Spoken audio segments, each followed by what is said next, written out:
Oke, selanjutnya kita ke pembahasan berikutnya, yaitu RMP pada SAP. Lalu kita login,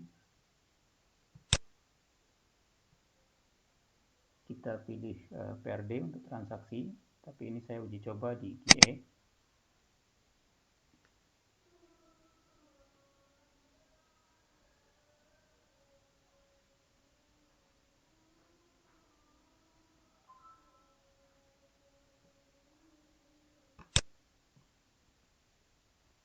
Masukkan usernya,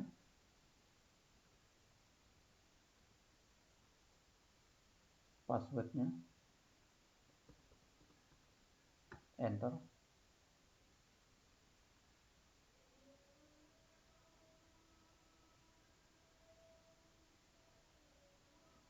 Ya, selanjutnya kita ketik di code di sini ZMM RMP TBS, kita enter. Lalu kita di sini pilih yang namanya company code-nya, jangan di input, tapi kita cari manual.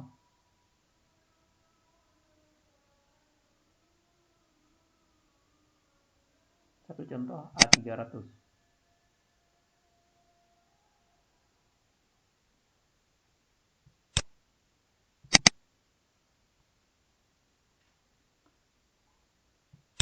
Lalu kita file name-nya kita cari di sini. Yang pernah kita download di APMS akan tampil di menu sini. Satu contoh yang kita download tadi adalah di A300 tanggal 1 bulan 4 2020 seharusnya. Ini ada contoh ya. Jadi karena yang kita lakukan tadi adalah di 700. Ini di QA beda tempat, jadi ini adalah contoh. Lalu kita execute.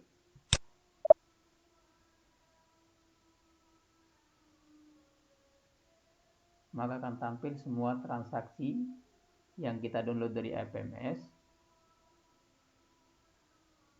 Lalu kita cek satu persatu, terutama harganya. Nah, cara memaintain harga nanti kita akan masuk ke pembahasan itu. Tapi saya jelaskan di sini terkait dengan material TBS internal dan eksternal. TBS eksternal, di situ kita ada maintain harga. Nah, jadi setiap data yang diupload pada RMP ini akan mengambil net price pada tabel harga yang sudah kita maintain di SAP-nya. Satu contoh di sini harga yang sudah di maintain adalah 1.600 untuk per vendornya ya. Untuk per vendor 1.500 dengan harga pada vendor ini. Beda vendor, beda harga. Ini di sini ada kita namakan dengan tiket nomor, di mana nomor tiket ini adalah yang hasil create-an dari APMS timbangan dan kemudian dinaikkan ke dalam sistem sebagai referensi untuk create PO, MIGO, dan MIRO. Apabila terjadi nomor tiket double, maka yang akan ditampilkan sistem adalah data yang sudah ada di dalam sistem SAP-nya. Jadi data yang baru masuk dengan kuantiti yang berbeda, maka itu akan tertolak. Dia akan menampilkan data lama dengan kuantiti yang lama. Maka di sini disarankan ketika mau mengupload,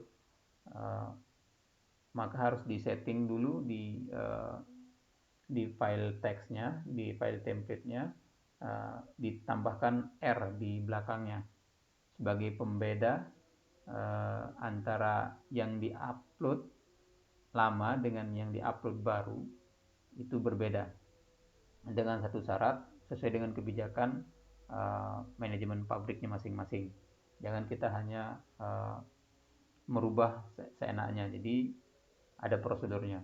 Jadi ini kenapa dirubah, dikasih keterangan, dikasih berita acara bahwa ada perubahan nomor tiket pada vendor ini dengan kuantiti sekian. Dan nomor di sini ada nomor DA-nya juga, nomor plat mobilnya. Oke, itu saja. Lalu kita create PO dan Migo. Kita create PO Miro ini untuk berfungsi untuk menerbitkan nomor dokumen daripada PO, Migo, dan Miro. Ini sebenarnya harusnya kosong. Untuk pertama kali kita execute tadi, dia tidak ada PO, Migo, dan Miro-nya, melainkan kosong. Itu kenapa? Karena kita belum create PO, Migo, dan Miro-nya. Ketika kita klik create PO Migo, maka akan terbit nomor di sini. Dan khusus untuk TBS internal yang tidak di-maintain harganya adalah 0, maka dia akan sampai pada Migo saja. Nomor Mironya, nomor invoice-nya tidak ada. Kecuali untuk material yang ada harganya, seperti TBS eksternal. Oke, selanjutnya kita akan maintain harga. Ini sangat penting sekali. Jangan sampai kita transaksi di upload WB ini, tapi dengan harga yang salah. Nah, ini user sering mengalami kesalahan di sini karena harganya selalu dirubah, tidak sesuai dengan harga yang berlaku, karena dia tidak mengupdate harga tabel di sistem SAP-nya. Satu contoh di sini. Bentar. Oke, ini adalah tiketnya ZMM harga vendor. Jadi harga ini di-maintain per vendornya. Oke. ZMM garis bawah harga garis bawah vendor. Kita enter. Di sini adalah menu input harga per vendor. Jadi ada ketentuannya. Di sini adalah valid from date-nya atau masa diberlakukannya, sehari sebelumnya, sehari sebelum transaksi H-1 berarti. Lalu kita pilih company code.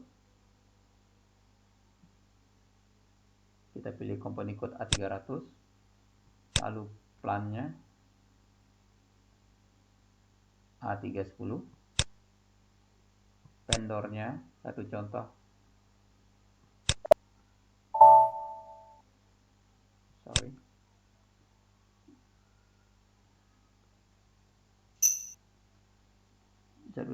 saya pakai PD1. Di sini price type-nya yang kita mau kasih harga, di sini ada ketentuannya janjang atau berondolan.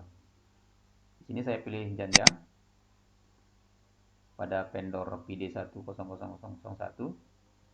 Kita input di sini price-nya, harganya, misalnya 1.500. Kita enter. Setelah itu kita display. Nah, di tombol display ini akan menampilkan list data yang sudah di-maintain harganya. Di sini kita bisa lihat sebelumnya dia harganya berapa dan akan dirubah jadi harga berapa. Oke, kita tutup dulu. Di sini hanya untuk mengecek displaynya saja, list semua vendor yang sudah di-maintain harganya. Jika ada perubahan, kita bisa pilih vendornya, kita pilih price tipenya, janjang atau berondolan, lalu kita tulis harganya di sini, ketik harga 1.500, kita enter, akan membentuk nominalnya otomatis. Oke, itu perlu diingat. Berarti intinya adalah menginput harga atau memaintain harga di sini adalah sebelum terjadi transaksi H-1. Setelah itu kita execute untuk merubah harganya. Yang sebelumnya harganya 1.000 misalnya, lalu kita ganti harga di sini menjadi 1.500. Setelah itu kita execute. Perubahan harga selesai dilakukan. Nah, ini hanya bisa dilakukan 1 kali 24 jam. Baru bisa dirubah lagi keesokan harinya atau hari berikutnya. Tidak bisa berkali-kali dalam 1 hari. Karena ini catatannya adalah menginput harga sehari sebelum transaksi. Nah, hari ini kita setting harga untuk diberlakukan hari besok. Seperti itu, intinya seperti itu. Oke, terima kasih, itu saja. Sampai jumpa lagi.